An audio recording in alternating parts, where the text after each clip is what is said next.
to pick the best school for your child. Ladies and gentlemen, welcome to CSM podcast. Today, we're tackling a very essential question, and that is, what school fits best for your child? As parents, understanding the difference in the educational sectors and the schools in the country will actually help you decide on that question. What makes the best school? It is important to remember that the ideal school is actually according to each parent's values, expectations, budget, academic level, and other areas. What fits for you may actually not fit every single parent. So please, when you actually decide on that question, look into these factors before asking, what is the best school? When selecting a school, it is very important to ask a few questions, some of which are: what is the school's educational philosophy? What facilities does the school have? What does that school provide of services? How does that school handle discipline? And finally, how will that school help my child's future? Understanding these aspects will help you get to a solution. First, let us clarify the differences between the schools that we have in our country to be able to decide what is best for my child. Before I begin with that, I would like to introduce myself. My name is Farah Alqas. I'm a holder of a bachelor's degree language and a master's degree in organizational leadership. I have been in the field of education for over 20 years. I'm a school principal and have been for 13 years and a chair of board of administration for the last 6 years.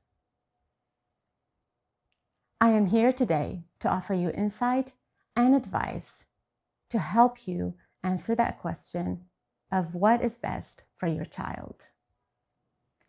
The 3 types of schools that I will be mentioning in this episode are public, private, and international. Keep in mind, the 3 types are licensed by the Ministry of Education. Now, taking the first type, and that is governmental or public schools. These are generally free of charge. They follow the country's curriculum expectations and regulations, and they're subjected to governmental regarding teaching. They have a demographic of the local community. They offer local standard exams, and they offer a local graduation degree. The second type of schools that I'll be talking about are the private schools. Private schools are somehow similar to public. They are funded by families. They're usually not free of charge. They have local curriculum, but translated into a global language. They have more resources into extracurricular activities. They have a demographic of the local community and offer local standardized exams and a local graduation degree. The third type of school that I will be talking about is the international school. The international schools are completely different. They're still licensed by the Ministry of Education, but they follow international standards. International schools are funded by families, meaning they're not free of charge, and they're considered one of the most expensive schools in the country. Typically, international schools host a diverse student population from all around the world. Classes are mostly taught in English or a global language. They may have accreditation from a recognized body. In the Ministry of Education, the international schools are further categorized according to their system. For example, American schools are categorized by the American system and require the AP and SAT international exams. The British schools, according to the British system, require the GCSE international exam, and the IB system schools require the International Baccalaureate exams. These schools are known for their facilities, dealing with their students, and how many activities they have per year. Considering these schools, you will need to ask each administration to be able to know more details about them to decide which school best fits your child. Looking into these international schools is essential to keep in mind the word diversity.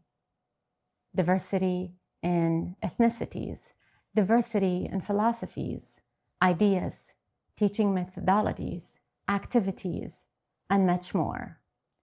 Education involves and considering innovative ideas can enrich your child's growth and learning experience.